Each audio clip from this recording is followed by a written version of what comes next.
Queridos, vamos juntos abrir nossas Bíblias no Evangelho de Marcos, capítulos número 5. Mais uma vez um bom dia para todos que chegaram depois do início do culto. Nós vamos então agora juntos ler a Bíblia.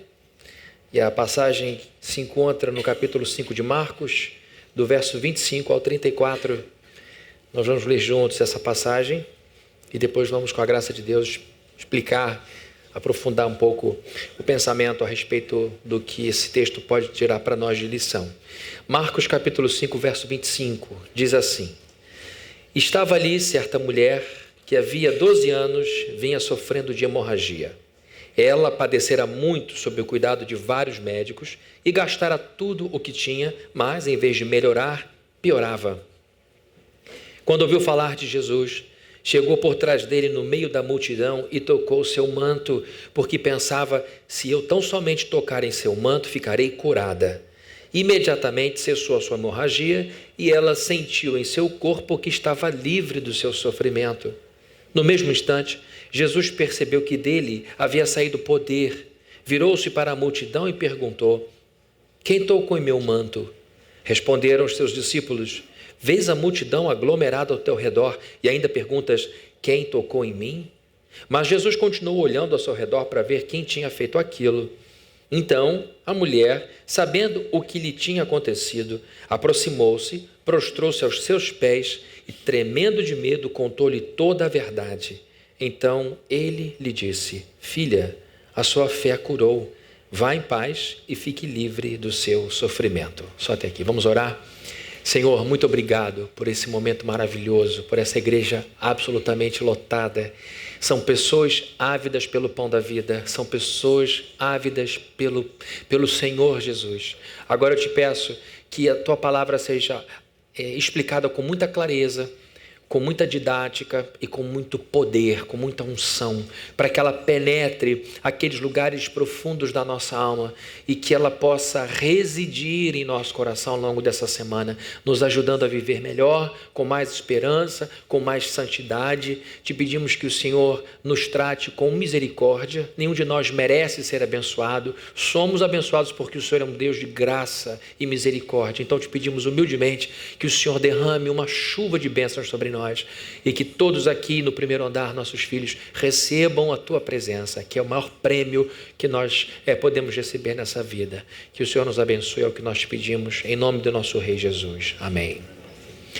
Você com certeza já deve ter tido a experiência de ter tido contato, convívio com alguém que em pouquíssimo tempo conseguiu esvaziar seu coração de alegria.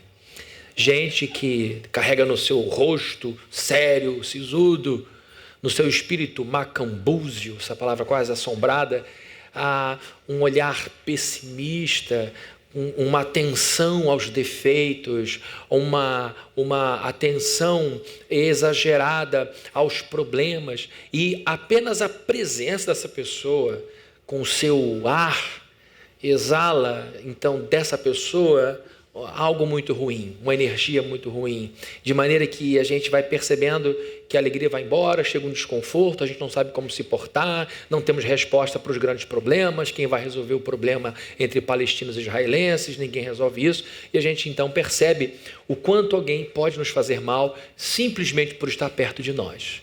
Não é o caso do que lemos aqui. Uma mulher recebeu uma bênção incrível, a cura para uma doença grave e crônica, simplesmente porque encostou numa peça da roupa de Jesus Cristo. De Jesus exalava virtude, de Jesus exalava uma energia, porque é exatamente isso que ele fala quando cura aquela mulher. Ele é surpreendido, os dois são surpreendidos. Ela, quando é curada e recebe, a Bíblia diz que quando ela foi curada, ela sentiu imediatamente que estava bem. Ela sentiu o seu mal-estar indo embora. Ela recebeu cura e percebeu cura. E Jesus para porque percebeu que escoou um pouco do seu poder em alguma direção. E ele começa a perguntar: quem tocou em mim? Porque a Bíblia diz que dele saiu poder. Em algumas versões, virtude. No grego, a palavra para poder que saiu de Jesus é dunamis. Dunamis é força, como a gente vai ver daqui a pouquinho. mas é da palavra dunamis que veio a palavra em português dinamite, dinâmica. Essa palavra dunamis denota energia, força. Todo mundo sabe que uma banana de dinamite tem muita força, tem muita energia. Então Jesus drenou a sua energia curadora para essa mulher, e essa mulher recebeu essa energia, essa força que exalou de Jesus. E ela é um exemplo para nós. Por causa de algumas características suas, ela se tornou um exemplo para mim e para você. Porque ela apresentou em sua vida duas coisas importantíssimas que nós temos que manter na nossa vida o tempo inteiro. A primeira postura louvável dessa mulher, que tem muito a nos ensinar, que foi curada por Jesus simplesmente porque tocou uma peça da roupa de Jesus, é que ela era uma mulher de determinação. Era uma mulher determinada, com determinação. De onde eu tiro isso? Do verso 31. Responderam os seus discípulos: vês a multidão aglomerada ao teu redor e ainda perguntas: quem tocou em mim? Queridos, primeira virtude, serão duas apresentadas hoje só de manhã. A primeira virtude dessa mulher é a sua determinação.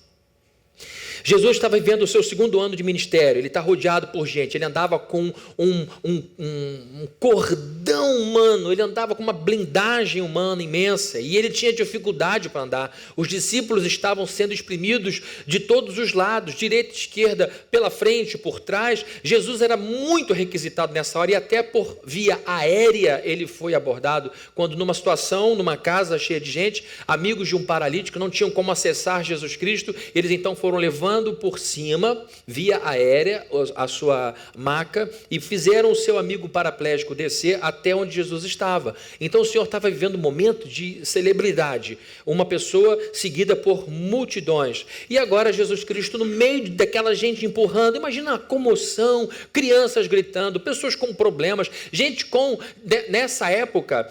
Houve um episódio que uma pessoa levantou lá um processo dizendo: olha, está na 4ª vara civil meu caso de herança, porque meu irmão se nega a dividir comigo a herança dos nossos pais, manda meu irmão dividir comigo a herança. E o Senhor falou: olha, mas quem foi que disse que eu tenho interesse nisso? Não me envolva nessa história, não foi para isso que eu vim.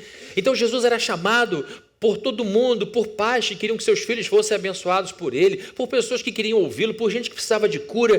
E agora, queridos, Jesus vai andando apertado, com os discípulos tentando criar um espaço para ele andar, e de repente, no meio de centenas de toques, empurrões, esbarrões, mão no cabelo, ele para e diz: opa, alguém encostou em mim. E ele para.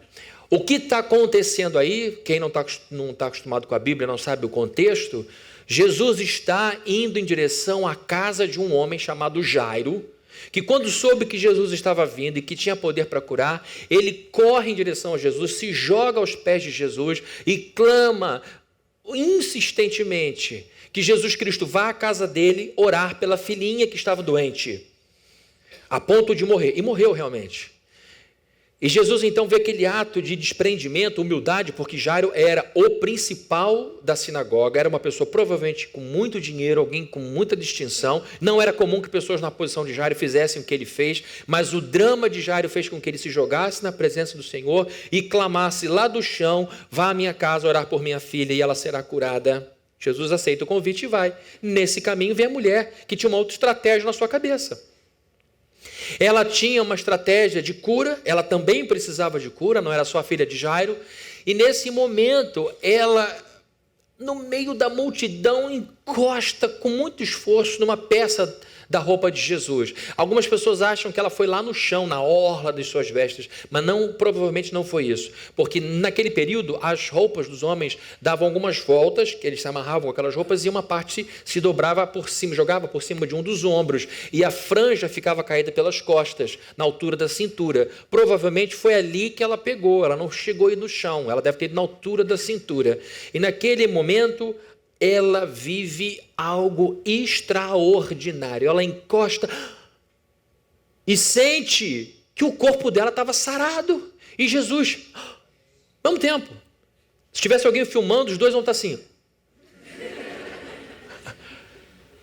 Jesus diz: olha, ele não desfaleceu, eu perdi poder. Não, ele, uau, Alguém me tocou de forma diferente. Eu estou sendo empurrado para todos os lados, mas alguém tirou algo de mim. Alguém chamou a minha atenção.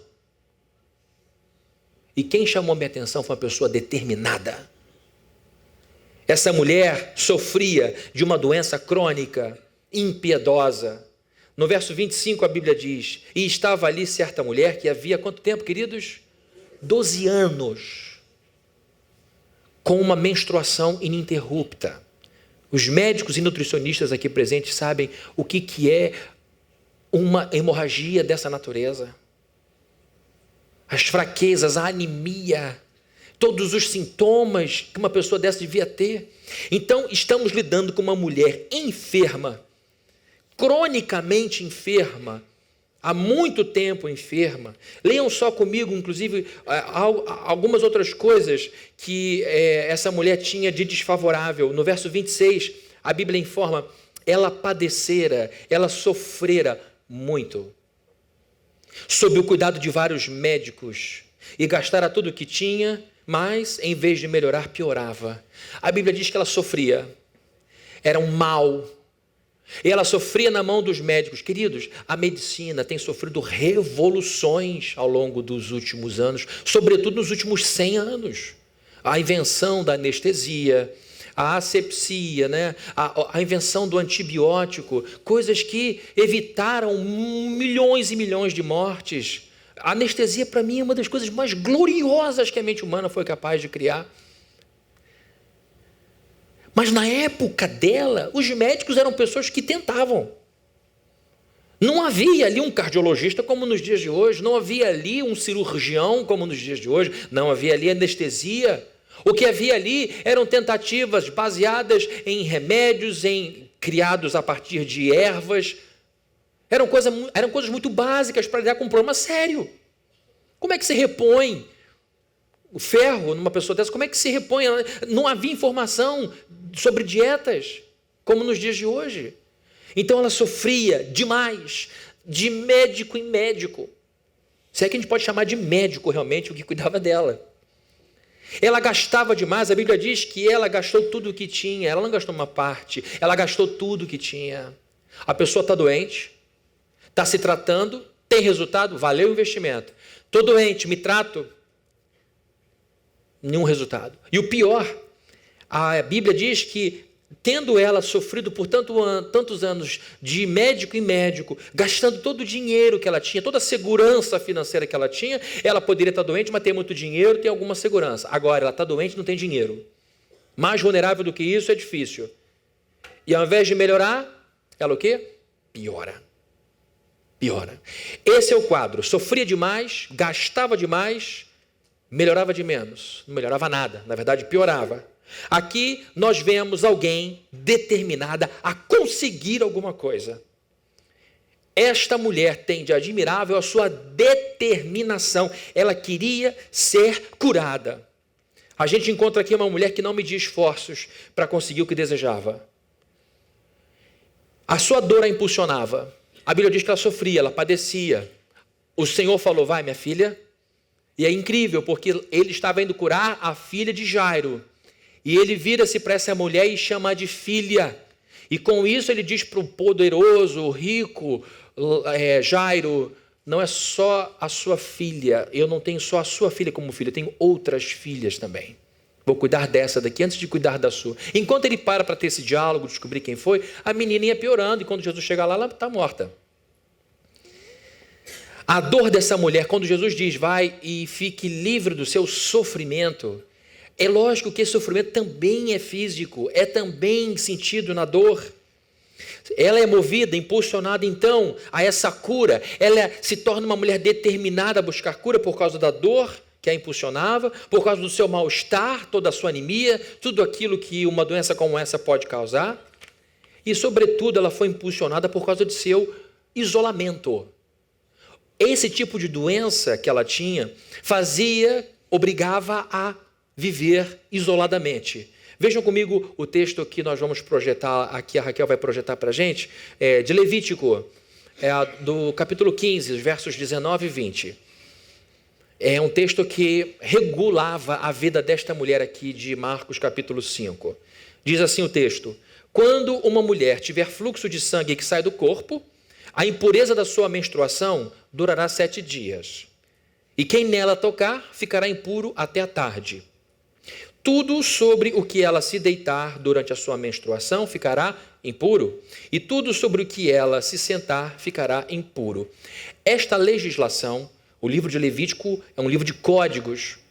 E aqui Deus está dando a um povo nômade que vive em situação precária, longe da situação ideal, uma série de diretrizes, inclusive de ordem sanitária, para que o povo não desse facilidade e abertura para doenças que poderiam se tornar doenças coletivas. A proibição de se comer carne de porco é porque até não muito tempo atrás, carne de porco sempre foi um forte vetor de doença. Hoje a gente sabe que os criadores de porcos são muito cuidadosos e a gente pode comer com segurança, dependendo de onde vem a sua carne. Mas naquele tempo era animal solto comendo lixo. Então todo tipo de vetor de doença era proibido e eles entendiam que a menstruação da mulher poderia ser um agente de contaminação. Por isso a necessidade de isolá-la, isolar tudo que ela tocasse. Então por um período de 7 dias, aquela mulher não poderia tocar em algumas coisas além daquelas do seu uso mais necessário, e ninguém poderia encostar, se encostasse ficaria sujeito também a uma paralisação, a algum breve isolamento. Ou seja, uma mulher em sua menstruação tinha que avisar para preparar as pessoas para não atrapalharem sua rotina. Eu, por esse período, preciso que vocês tenham atenção por causa da lei que Deus nos deu. Queridos, isso durava por 7 dias. Agora estamos diante de uma mulher que há 12 anos vive essa menstruação. Há 12 anos ela está vivendo o isolamento que esta enfermidade lhe impõe. Ela não podia tocar em nada e em ninguém. E agora essa mulher está carregando esse fardo pesadíssimo há 12 anos com uma vida social comprometida. Nós gostamos, tirando aqui alguns problemas que nos levam a um isolamento, eu não quero saber de ninguém, não quero ver ninguém. Normalmente, quando a gente chega nesse ponto, é porque estamos exaustos por alguns problemas que a vida nos fez viver. Mas, de modo geral, a gente gosta do coletivo. Eu não gosto de muita gente. Eu sei que tem gente que gosta de galera e tem gente que gosta de um grupinho menor. Mas, na verdade, aqui, em circunstâncias normais de temperatura e pressão, a gente gosta de convívio. A gente gosta de pessoas. Porque fomos feitos por Deus dessa forma, porque Deus vive uma comunidade. Pai, Filho e Espírito Santo vivem entre si uma comunidade eterna e perfeita. Ele não criou anjo porque estava carente. Ele não criou a gente para poder dar atenção a Ele. Ele nos criou para que nós tivéssemos a alegria de conviver com Ele. Ele é autossuficiente, a Trindade se basta. E quando nos fez a sua imagem e semelhança, Ele nos fez com esse desejo do outro. Ele nos fez com essa necessidade de convivência, porque eu me construo com você e você comigo. E assim a gente vai se refletindo e vai criando a sociedade. Então essa mulher está vivendo a impossibilidade de não casar, de não ter amigos, de não poder encostar nas pessoas. 12 anos vivendo assim, forçadamente nesse isolamento. E agora ela enfrenta, além das questões legais que a impedem de avançar em direção à vida social normal, ela tem agora um bloqueio físico que a impede de buscar sua cura. Jesus está sendo espremido, literalmente, por muita gente. E ela, para chegar nele, não poderia dar um comando: abram aqui o corredor porque eu vou passar. Se não abrir, eu vou encostar. Vou atrapalhar a vida de todo mundo. Ela não faz isso.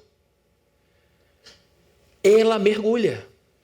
Não sei se ela usou algum disfarce, mas ela foi provavelmente numa região próxima ao lugar onde ela vivia, e ela foi esbarrando, espremendo, encontrando seu lugar. Determinação de vencer todas as muralhas externas. Determinação de enfrentar todos os perigos como uma desobediente. Imagina, peraí. Você não pode encostar em mim, fulano, olha quem está aqui causando uma confusão. Ela teria sérios problemas, mas ela deu um tiro só, ela tinha uma bala só. Ela foi em direção a Jesus e não permitiu que aquela blindagem humana impedisse ela de chegar. Então ela luta com muita força contra toda a resistência externa, mas a pior de todas seria a resistência interna. Porque, queridos, olhem para mim, é aqui dentro de nós que tudo começa ou termina. É dentro da gente que nasce sonho e morre sonho. É dentro da gente que tem coragem ou covardia.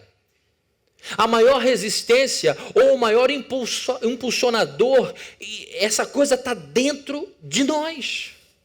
Ela estava imbuída de uma determinação, ela estava decidida a encostar numa peça de roupa de Jesus, porque ela deve ter pensado, nele eu não vou encostar porque eu não quero esse constrangimento, porque eu não posso encostar em ninguém, sei que a roupa já é um problema, mas se eu encostar, eu não vou passar minha imundície para ele, ele vai passar o seu poder para mim. Essa era a cura, essa era a ideia que ela tinha. Queridos, aqui estamos vendo uma mulher determinada, vencendo as resistências externas da multidão e as internas, porque ela era uma pessoa doente, fragilizada e empobrecida. Já tentei de tudo, já fui a tudo que é médico em São Gonçalo, Niterói, Rio de Janeiro, São Paulo, fui em tudo que é canto, torrei todo o meu dinheiro, não há quem cure o meu problema, e já estou assim há 12 anos, ela poderia se entregar ao desânimo. Eu não vou dizer nem coitadismo, porque eu não sei o que é sofrer uma coisa como essa por 12 anos. Não são 12 semanas, são 12 anos. É muito importante a gente entender o poder da determinação, porque a vida não nos dá o direito de acharmos, por exemplo, que uma vida bem-sucedida é nosso direito. É teu direito buscar essa vida, mas receber é outra história. É teu direito buscar a tua felicidade, mas recebê-la é outra história. Isto é merecido. E se você for ouvir a história de pessoas bem-sucedidas em todas as áreas, você vai perceber que ali de trás, dentro daquela pessoa, tem alguém decidido. Todas as histórias de pessoas bem-sucedidas, na carreira, na família, nos estudos, espiritualmente, todas essas pessoas têm algo em comum. Essa aqui é bem-sucedida na vida financeira, aquele ali é bem-sucedido na vida espiritual. Mundos diferentes, mas uma coisa em comum: determinação. Foram atrás, correram, lutaram contra resistências externas, não ficaram esperando aquilo que tinham por direito, não ficaram levantando o contrato da vida dizendo eu tenho direito, eu tenho pedigree, eu tenho isso, aquilo tudo. Elas foram atrás. Eu acho impressionante histórias de pessoas que do nada fazem muita coisa. Eu tenho revisitado a história de uma empresa que eu admiro muito por causa de seu fundador. Conheci primeiro a empresa e depois conheci a história da empresa. Um sujeito criado por um homem que tinha em alguns momentos que ter 3 empregos para pagar apenas as contas.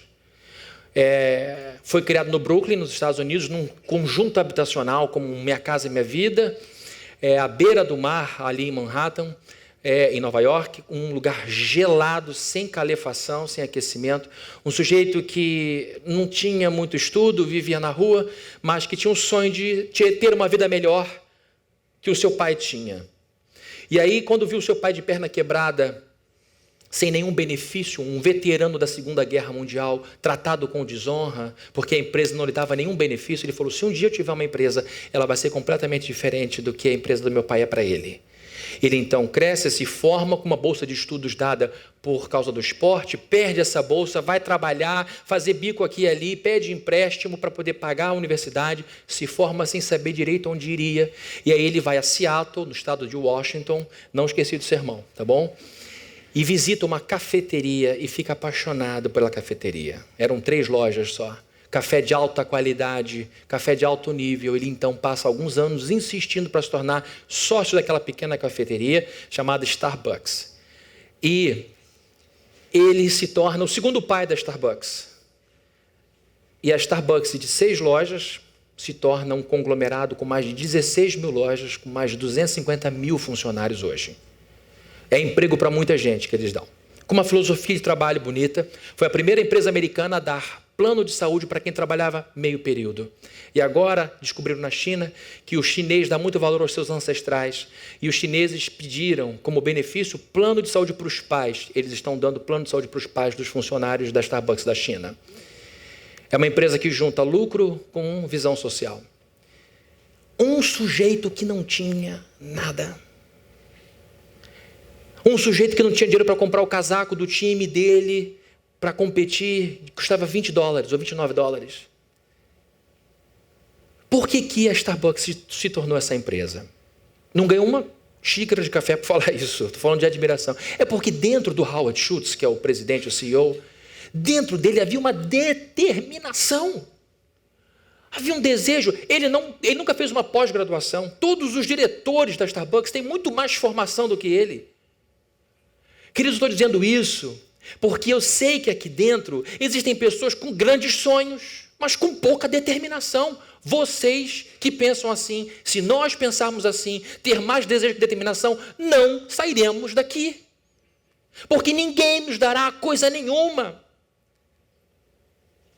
Aqui estamos diante de uma pessoa desgastada, fragilizada, doente, empobrecida, com muitas desvantagens, lutando por um desejo, por um sonho. E não era viajar pelo mundo, não era ficar num hotel 5 estrelas, era ser curada. Ela queria muito ser curada. Deixa eu te fazer algumas perguntas. O que você realmente quer desta vida, afinal de contas? E ainda não tem. O que tem feito a sua alma sangrar? Pelo que ou por quem você tem sofrido? O sofrimento dela era a hemorragia. Onde está, meu amigo, minha amiga, o seu fluxo de sangue? O seu dreno? Quem é a sua hemorragia? O que tem feito você ficar isolada ou isolado de pessoas que você ama?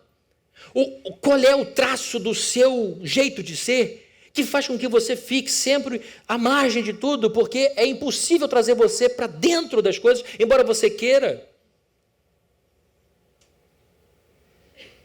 Pelo que você é capaz de gastar tudo que tem para ser curada?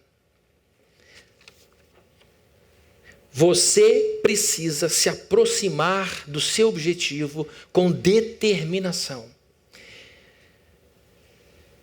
Eu tenho muita vontade, tá? Mas essa muita vontade precisa ser evidenciada por passos efetivamente dados. O seu desejo de ser curada precisa ser traduzido em movimento. Você precisa reclamar menos e agir mais. Eu sempre me lembro de uma história de um autor de um livro. Olha que mistério, que autor, que livro, quem é essa pessoa? Em algum livro que eu não me lembro o título, ele disse o seguinte: o meu sonho era ser um guitarrista universalmente conhecido, tocar guitarra como os Slash do Guns N' Roses, por exemplo. E aí ele disse que comprou guitarra, começou a ensaiar e começou a tentar ir para um show ou outro e percebeu que era muito difícil chegar onde ele queria. Ele desistiu de ser o guitarrista mundialmente famoso e ele entendeu o seguinte: eu gostava da ideia de ser um grande guitarrista, mas não do processo de me tornar um grande guitarrista, porque dá muito trabalho. O que eu quero dizer é que esta mulher tinha como objetivo a cura e ela caminhou, andou em direção a Jesus Cristo, e se nós não fizermos isso, Ele não vai ativar em nós o que nós queremos. Talvez você diga: Fabrino, eu já fiz de tudo. Normalmente eu ouço isso de casais em crise. Nós tentamos de tudo. Mentira. Como é que você pode dizer num mundo desse tamanho que você fez tudo? Eu fui pela China, pelo Japão, eu andei pela Índia uma época, e no Egito eu fiz tudo que todos os seres humanos podem fazer por um casamento. Primeira coisa, esse argumento é falho. Ninguém faz tudo. Sempre tem mais alguma coisa para fazer. E esta mulher aqui é a prova disso. Ela já tinha ido a médico A, médico B, médico C, médico D. Ela tinha gastado muito dinheiro. Ela tentou de tudo, todos os chás, todas as orações, e nada tinha mudado. Pior, mudou sim, para pior. Ela piorou. O que ela não tinha tentado ainda era encostar na orla da roupa de Jesus Cristo. O que eu quero dizer, queridos, é que nós precisamos entender que com Jesus sempre tem mais algo a ser feito, e este movimento é muito importante. Mas, Fabrini, você está pedindo, eu que estou cansado, você está me pedindo para fazer esforço, para tentar mais alguma coisa? Sim, porque a paralisação é caminho aberto para a depressão. Você precisa de movimento, você precisa continuar acreditando, você precisa continuar esperando, você precisa continuar se movendo, porque este movimento mental faz com que a sua mente esteja sempre em busca de cura, sem aceitar de vez a derrota. Isso vai fazer bem para a sua alma, isso vai fazer com que seu coração se movimente, isso vai fazer com que você leia mais, que você busque informação, que você tenha conversas novas, e você vai perceber que em algum momento você vai encostar em alguma coisa que vai te curar. Você precisa lutar contra as resistências que estão ao seu redor. Talvez o teu sonho seja chegar a um lugar que ninguém na família nunca chegou. E aí você vai ao encontro talvez do pai, da mãe, que te esvaziam. Tira isso da sua cabeça. Bobagem. Ninguém nunca chegou a esse lugar. Isso é sonho, devaneio. E você sai de lá acreditando que realmente você não consegue. Isso daí é um bloqueio. Você sabe que se persistir, se continuar, você vai acabar ofendendo as pessoas que não tiveram coragem como você está tendo. As pessoas que não tiveram coragem de ir para onde você quer ir, vão tentar impedir você de seguir, porque elas ficarão expostas. E algumas, não todas, né? Mas algumas ficarão muito aborrecidas com o teu progresso, porque elas acham que você não merece, sim ela. Só que aquelas pessoas gostavam da ideia, você gosta do processo. É fundamental que essa mulher nos ensine que não basta ficar em casa pedindo para Jesus vir à minha casa e curar-me da hemorragia, porque eu não posso sair, porque se eu encostar em alguém vai dar problema. Ela encarou o problema, ela foi para o tudo ou nada, ela apostou o que tinha, não tinha noção exatamente das coisas. E a gente na vida, para dar alguns passos, não precisa de todas as informações, precisa só de uma intuição. Eu acho que isso vai dar certo, eu vou começar. A gente tem que destruir as resistências que vão sendo colocadas, sobretudo na nossa cabeça. Tem gente que foi criada para viver dentro de uma lata de sardinha.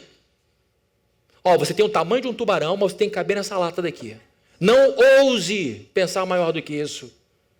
Não ouse, porque nessa cidade ninguém nunca chegou nesse lugar. Você tem que dizer o seguinte: eu não vou viver em lata de sardinha coisa nenhuma. A minha cabeça é um mundo, esse mundo é inexplorado, e eu preciso ir em busca do que eu ainda não tenho. Quem quiser dizer um amém, fica à vontade. É o mesmo preço.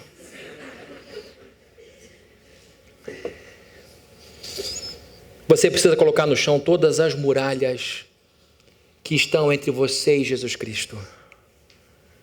Para algumas pessoas, vir à igreja é uma dificuldade, porque o namorado diz: isso é uma coisa ridícula.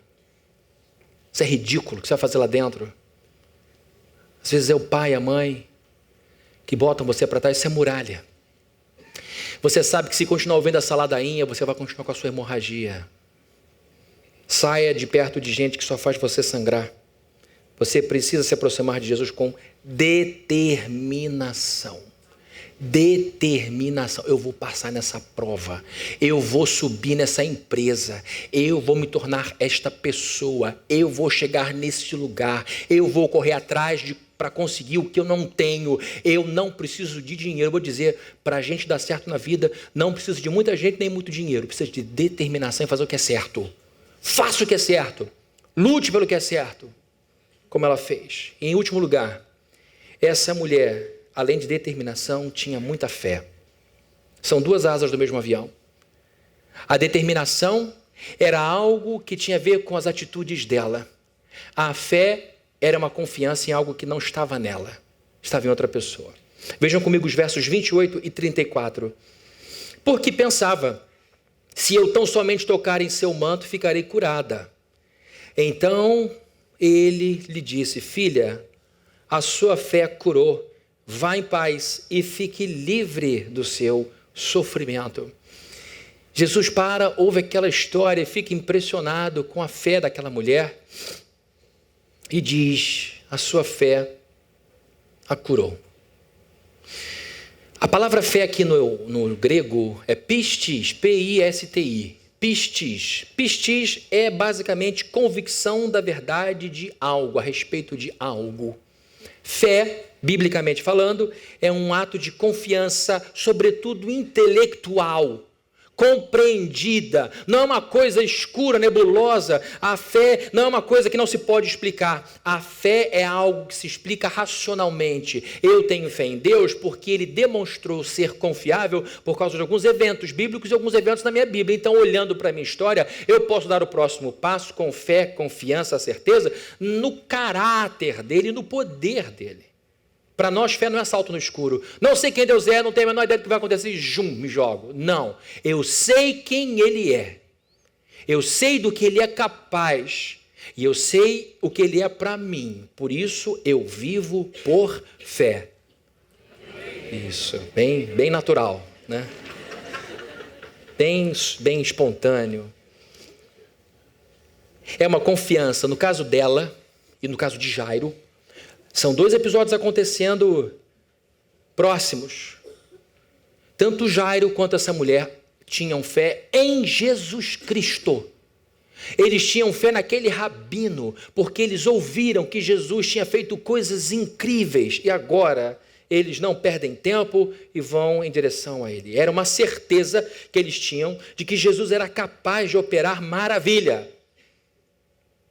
Uma certeza de que aquilo que para eles era impossível, para Jesus era possível. Aqui a gente tem uma igreja muito reflexiva. É comum das igrejas calvinistas a gente falar, trazer informação e falar pouco dos milagres. E o perigo nosso é a gente esquecer que o nosso Deus continua vivo, continua poderoso, operando maravilhas. Mas também há o perigo quando a gente banaliza o pecado, tirando 15 caroços por culto, caroços, perdão, vamos corrigir o português do pastor. E quando o milagre toda hora é banalização, você vê que não tem história verdadeira ali, o que tem é um monte de gente falando um monte de coisa que não é verdadeira. Então, é muito importante para a gente entender que, embora a gente goste de informação, embora a gente queira a ideia do texto bem explicada, a gente precisa ter uma espiritualidade, uma relação com Deus vivo que é capaz de transformar a água rala de um casamento ruim num vinho bom, num casamento maravilhoso. É capaz de resgatar sem tratamento alguém do vício das drogas, como muitas e muitas pessoas dizem. Olha, algumas pessoas falam, tiveram que fazer internação para liberar da cocaína, tiveram que fazer um monte de processo caro. Eu simplesmente perdi o gosto, estou há 20 anos sem droga e não sinto a menor falta. Milagre! São muitos milagres que acontecem em nosso meio. E aqui nós vemos uma coisa interessante, como se vê na maioria dos milagres testemunhados no Novo Testamento, um trabalho de sinergia. O que é sinergia? É um trabalho conjunto de duas ou mais energias.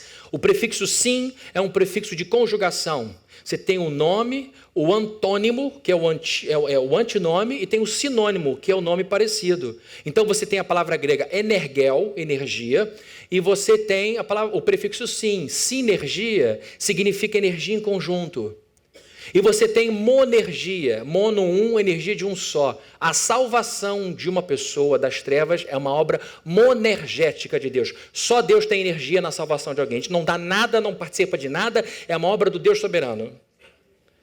Agora, a santificação é um trabalho sinergético. Eu me esforço, eu me desvio, eu leio a palavra, procuro moldar meus pensamentos, mas é Ele que me santifica. No fundo, na verdade, é Ele que me separa. Mas é um trabalho conjunto, a minha energia e a de Deus. Deus me mostra o pecado, eu me desvio dele e assim a gente vai andando junto. Nos milagres, na maioria das vezes é assim que acontece, é um trabalho sinergético. Essa história começa com uma ativação. Quem é que ativa Jesus para curar? Jairo. Jesus chegou, Jairo foi em direção a ele e falou, por favor, a situação é essa, minha filha está muito mal, vamos à minha casa. Jesus liga a sirene e vai embora. No meio do caminho ele toca, ele para e Jairo, o que foi? Vamos embora. E ele, não, peraí, eu preciso saber. Saiu dunamis de mim, saiu virtude, saiu poder. O que aconteceu? Quem me tocou? Para todo. Pedro, quem me tocou? Eu peguei Pedro. Mestre, isso é pegadinha? O que é? Eu estou parado, mas que Jesus? Quem me tocou? Jesus aqui, Jesus colado aqui. Uma confusão, como que a gente tocou? Não. Tem muita gente esbarrando em mim, mas alguém chamou a minha atenção. Quem foi? E a mulher tremendo. Ela não podia, ela era mulher hemorrágica. As pessoas vão acreditar ou não? As pessoas vão me bater ou não? Porque eu sei que eu estou curada, mas as pessoas não sabem que eu estou curada. E se elas acharem que eu não estou curada, estando eu posso apanhar, ser apedrejada. E ela fica, não fala. Foi você, não foi, Jesus? Fala. Ela, fui eu. Aí ela começa a contar e ele diz, minha filha, atestado público de saúde, todos aqui saibam que agora você pode ser tocada e tocar. Todo mundo precisa saber que você foi curada. Todo mundo pode saber que, inclusive, você pode ter um relacionamento agora, que você pode ter uma vida social normal. Vá embora e...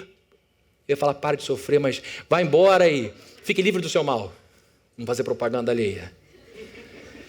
Vá e siga a tua vida. Vá e prossiga o teu caminho. Ele então faz por ela algo incrível. Jesus era o rabino que tinha autoridade. O que ele dizia estava dito. Ele disse, ela foi curada, tá? Porque ela não tinha um olho para fora e voltou. Olha, o olho voltou para o lugar. Ela não tinha uma orelha, a orelha cresceu. Não. Ela chegou aqui andando de cadeira de rodas, saiu andando. Não, ela tinha um problema que ninguém via. E agora diz, olha, eu sou atestado médico. Ela está curada. Vai embora. E Jairo enlouquecido. Jairo, minha filha. Eu falei, calma. Meu pai tem muitas filhas, eu vou cuidar de todas elas. E ele foi. Então quem ativa essa história é um ser humano. A energia que movimenta Jesus é primeiramente uma energia de alguém determinado como Jairo, uma mulher determinada como essa daqui da história.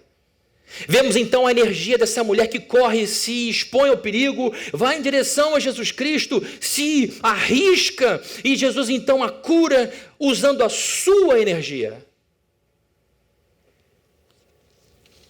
Houve uma ativa participação da energia humana e uma ativa participação da energia divina. O ordinário foi em busca do extraordinário e o extraordinário abraçou o ordinário.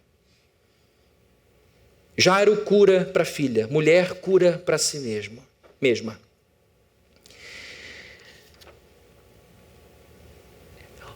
Ambos histórias diferentes, ambos problemas diferentes, mas ambos a mesma coisa, fé. Fé de que aquele rabino tinha condição de resolver o problema deles. Mas não ficaram parados. Jairo é rico. Poder dizer, ele tem que vir na minha casa, todo mundo vem na minha casa, toda autoridade, celebridade que passa por aqui vai jantar na minha casa, e aí dele se não vier. Não é isso que ele faz. Ele voa, se joga. Essa mulher podia dizer, olha, eu estou sofrendo há 12 anos, eu nunca deixei de dar dízimo em todo esse tempo, estou pobre, amo a Deus, ele tem que me encontrar aqui. Foi embora, foi em direção. O que eu quero dizer é que quem passa na prova é quem estuda. Quem vence na vida é quem trabalha. Quem dá certo é quem acorda cedo e vai dormir tarde. Quem dá conta da vida, quem varre a casa, quem arruma o filho, quem troca a fralda, quem leva o carro na oficina. Quem sabe ouvir bronca, engolir e seguir em frente. Existe um desejo de ser o guitarrista universal, mas para chegar a um lugar de um slash, tem muita escala para fazer todo dia. Tem muito trabalho para se fazer todo dia, tem muita caixa de som para carregar nas costas todo dia, tem muita adrenalina para administrar no coração todo dia. O que a gente tem que entender é que a vitória é dada para pessoas que gostam do sonho e do processo, porque é nesse processo que a gente ora, que a gente busca, que a gente jejua, que a gente ouve, que a gente é talhado, que a gente aprende, que a gente se humilha e cresce. Obrigado, eu nem esperava por isso também. Não esperava mesmo, de coração, fiquei comovido. Até me assustei. Faz bem para a nossa alma o movimento, como faz bem para o nosso corpo o movimento. Faz bem ter fome de alguma coisa. Falta de apetite é sinal de doença. O médico se preocupa quando a pessoa para de comer ou de querer comer, porque vai ficar sem energia. A nossa alma tem que ter fome. E detalhe, ela é insaciável. É aí que a sociedade de consumo cresce, porque tenta botar no nosso coração, com bens materiais, aquilo que só o Todo-Poderoso pode dar. Outro aí que eu não esperava também, hein? A sociedade de consumo percebeu que nunca alguma coisa é suficiente para nós. Nunca alguém é suficiente para nós. Daí os adultérios, daí os endividamentos, daí as brigas. Porque a nossa alma é insaciável. Por quê? Porque ela está sempre ansiando por algo maior, que é o próprio Deus. Ele é o que preenche tudo. Os irmãos e irmãs aqui presentes que gostam de orar e que sabem o poder da oração, sabem o que eu estou falando? Às vezes em 5 minutos a alma fica plena e diz, eu não preciso de mais nada. Por isso que Pedro falou, Senhor, vamos ficar aqui. Eu não preciso de mais de um lugar, eu faço uma tenda para o Senhor, para Moisés, para Elias, vamos ficar aqui. Pedro entendeu que ali tinha tudo que ele precisava. Só que a gente, nessa sociedade de consumo, vai tentando encher a nossa alma com coisas. Essa mulher, determinada e cheia de fé, foi a Jesus Cristo em busca de cura e encontrou. Deixa eu dizer uma coisa para você. Tem um texto em Hebreus, capítulo 11, verso 1, que diz assim, ora, vai projetar aí. A fé, pistis, é a certeza sólida, concreta, daquilo que esperamos e a prova das coisas que não vemos. A fé é uma convicção, mas não é uma convicção no desconhecido. É uma convicção em alguém. Deixa eu dizer uma coisa importante para vocês todos que estão me ouvindo aqui. A fé bíblica não é um esforço mental que tenta criar magicamente aquilo que nós desejamos. Fé bíblica não é isso. Eu quero uma geladeira de 2 portas, 3 portas, sei lá. E eu começo a imaginar aquela geladeira na minha casa, eu olho e vejo, e aquilo vai acontecer porque eu determinei a existência de algo que eu quero. Esta fé, esta confiança, não é bíblica. Deus não tem nenhum compromisso com ela, porque Ele nunca ensinou isso. E o duro é que tem pastor que ensina isso, porque não estudou a Bíblia direito, e ensina o erro como se fosse acerto, gerando frustração em um rebanho enorme de pessoas que ficam com seus neurônios queimando-os, exaurindo-os, atrás de coisas em confiança plena de que a sua capacidade criativa é a geradora da realidade. A fé bíblica é, primeiramente, uma absoluta confiança no caráter e no poder de Deus. O crente da Bíblia aprende a ter fé quando convive com Deus que vence suas batalhas, que alimenta as suas fomes, que dá abrigo no frio, que dá prosperidade. Então ele começa a conhecer o caráter desse Deus pelo convívio. Ele é um Deus bom, Ele é um Deus misericordioso, Ele é um Deus santo, é um Deus cuidador, parceiro, não abandona e todo-poderoso. E aí você convivendo com este Deus da Bíblia, do Antigo Testamento e o Cristo do Novo Testamento, você vai confiando em quem Ele é, porque Ele não muda. A Bíblia diz que a razão da gente não ser consumido é porque Deus não muda. A gente é infiel, mas Ele permanece fiel, porque Ele não pode negar-se a si mesmo, como Paulo explicou a Timóteo. Então, quando a gente aprende sobre este Deus, quem Ele é e o poder que Ele tem, a nossa confiança nele aumenta. E aí, queridos, vem a ousadia. Vem o passo, vem o movimento, vem o deslocamento, vem a loucura. Mas como é que você foi? Você não tinha recurso, você não conhecia ninguém. Eu fui porque Deus me prometeu e eu conheço Deus, eu sei quem Ele é e Ele tem me mostrado através de muitos eventos que Ele é capaz de fazer o que Ele prometeu. Quero me dirigir a você que precisa de um milagre hoje. Por favor, pare de tentar criar aquilo que você deseja por seus esforços mentais. Isso só está te cansando. E quando você se esforça e não consegue, provavelmente esse é o movimento que você faz. Alguma coisa eu fiz de errado. Aí você para revisar a semana. Eu acho que foi porque eu não dei dinheiro para aquele menino que me pediu dinheiro no sinal. Acho que foi porque eu gritei com meu filho, porque eu não dei atenção à minha mulher. Aí você vai ficando neurótico, atrás de defeitinho aqui e ali, porque na verdade você está confiando na sua performance, não em Deus. Você está confiando na sua capacidade de obedecer. E aí sabe o que acontece? Você desempodera Deus. Deus fica lá na arquibancada da sua vida, roendo as unhas, dizendo, tomara que ele não esqueça de dizer oi e elogiar o cabelo da esposa, porque isso vai dar um problema. Tomara, Fabrício, você estava chegando perto, mas você não creu com fé, você não me entregou o que eu queria, meu filho. Isso é maldade. Isso nem é bíblico. Porque, na verdade, é uma fé autocentrada. Se eu é que produzo, se eu é que tenho que fazer, se eu é que tenho que ativar Deus entregando algo que o impressione, estaremos perdidos, porque o que a gente entrega a Deus é pecado, aborrecimento, dor de cabeça. A fé bíblica é aquela que repousa sobre quem Deus é. Isso só vai te cansar. Você precisa entender, primeiramente, que Deus é bom e santo E por isso Ele sabe o que você precisa e quando você precisa. Ele sabe, Ele é responsável, como um pai responsável, como mãe responsável, sabe a hora que o filho precisa comer. Pai e mãe responsáveis sabem a hora que o filho precisa dormir, a hora que ele precisa acordar. Pai e mãe responsáveis sabem em que momento ele precisa de disciplina, ouvir não. Deus é muito mais responsável do que nós. Ele sabe a hora certa da gente receber algumas coisas e a hora certa de não recebê-las. Nem Jairo e nem essa mulher ousaram confiar em suas mentes. Essa mulher não ficou, eu creio que eu vou ser curado do meu fluxo. Eu creio que não. Ela creu no rabino. Ela creu em Cristo. Jairo não ficou, eu creio na minha força, no meu dinheiro, na minha influência. Não, eu creio no rabino, eu creio nele, eu creio em Jesus Cristo. E é assim que eles foram curados. Verso 30, já estou terminando aqui. No mesmo instante, Jesus percebeu que dele havia saído poder. Virou-se para a multidão e perguntou, quem tocou meu manto? Saiu dele uma energia, ele sentiu esse negócio, eu não sei como, mas ele percebeu que algo saiu dele para outra pessoa e ele não ficou chateado, pelo contrário, ele ficou super feliz.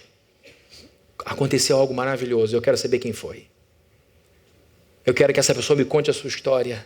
Deixa eu dizer, olhem para mim, não é dos nossos neurônios pobres que sai dunamis. Não é daqui não, é do alto. É de Cristo. Esta fé nele, esta fé no poder dele, esta confiança, porque é isso que significa fé, no caráter santo dele, na onisciência dele, na grandeza, da pureza de suas ideias e intenções. É isso que faz a gente ter uma fé madura. Queridos, eu estou dizendo aqui que o otimismo é desimportante. Não, o otimismo é importante. Existem muitas e muitas pesquisas na área da psicologia mostrando que uma pessoa otimista tem muito mais vantagem na vida para ser bem-sucedido do que uma pessoa pessimista. Uma pessoa que sai de casa procurando o erro nas pessoas e nas coisas, provavelmente vai vir mais problema e menos oportunidade, com isso vai ser menos bem-sucedida. Pessoa mais otimista costuma ver o melhor das pessoas, das oportunidades, e com isso consegue prosperar mais na vida. Muitas e muitas pesquisas, o livro O Jeito Harvard de Ser Feliz é uma boa base teórica para o que eu estou falando, mas o que eu estou dizendo é que otimismo não produz milagre. Otimismo ajuda o nosso corpo a produzir hormônios bons que vão nos ajudar, que vão fazer a gente ir para frente um passo a mais. Agora, mudar a realidade, água em vinho, não há otimismo que resolva isso. Você pode ficar olhando para um copo, vai virar vinho, vai virar, você vai desmaiar de inanição.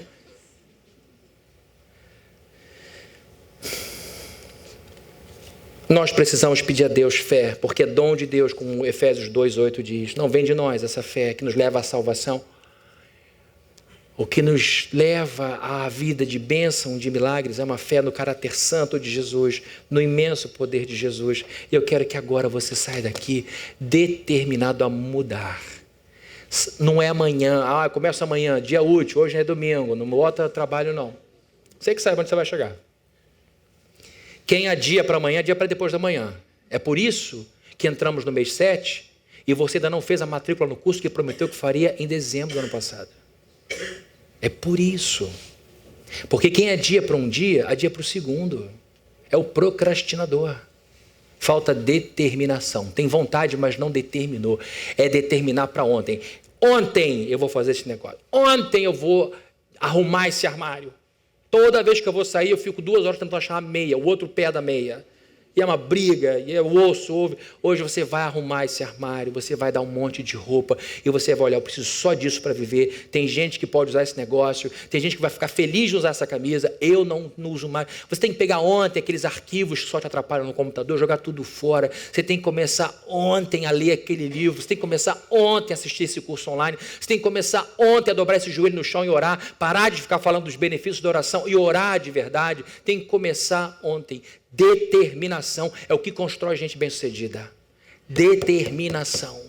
Eu vou fazer. E fé. Senhor, eu vou fazer, mas com a tua ajuda, porque as portas de bronze eu não consigo abrir, são muito pesadas. Deixa ele abrir para você. Ele não vai, eu quero terminar, mas não consigo. Ele não vai entregar algo de peso a um sedentário. Se você não está correndo atrás, se você vive sonolento, se você vive se arrastando, Ele não vai te dar esta bênção sólida, porque você não vai conseguir sustentar um bom casamento. Continua solteiro, porque casamento não suporta gente preguiçosa. Dá trabalho. Nem pense em botar filho no mundo, se você é preguiçoso. E nem ter cachorro, ou eu ia falar galinha. Mas quem tem galinha de estimação? Que loucura. O inimigo está furioso. Galinha. O sonho é ter uma galinha.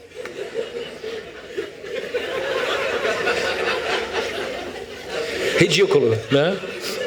Mas foi o que veio na minha cabeça. Não posso controlar. Isso é porque eu tenho que terminar.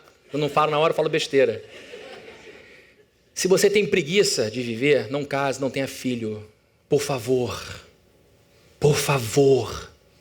Ter filho é uma coisa muito séria, que requer muita atenção, muita responsabilidade. É uma enorme alegria. Eu amo ser pai, mas dá trabalho. Então, enquanto você ficar procrastinando, a coisa não vai chegar, porque Deus é responsável. Ele não vai dar uma coisa pesada para uma criança preguiçosa segurar. Então, vamos ser homens.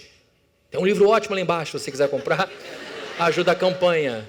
Todo livro vendido há mais de um ano tem sido destinado a construir meu gabinete pastoral. Então, você fica à vontade. Vamos terminar, né, gente? Eu estou falando um monte de coisa aqui. Deus só vai dar quando tiver certeza que você pode segurar. Agora é hora de trabalhar. É hora de criar musculatura emocional. É hora de ouvir bronca e dizer, tá bom, entendi. É hora de você dizer o seguinte, tá, eu preciso começar daqui. É hora de... Eu preciso crescer, eu preciso criar uma plumagem nova. Eu preciso voar. Eu preciso começar. E aí você vai percebendo que Deus vai colocando pesos novos. Olha, agora você pode. Agora você pode usufruir disso. Agora você pode usufruir daquilo, porque você está se movimentando, determinado. Que você seja uma pessoa determinada, uma pessoa cheia de fé. Chega, vamos orar.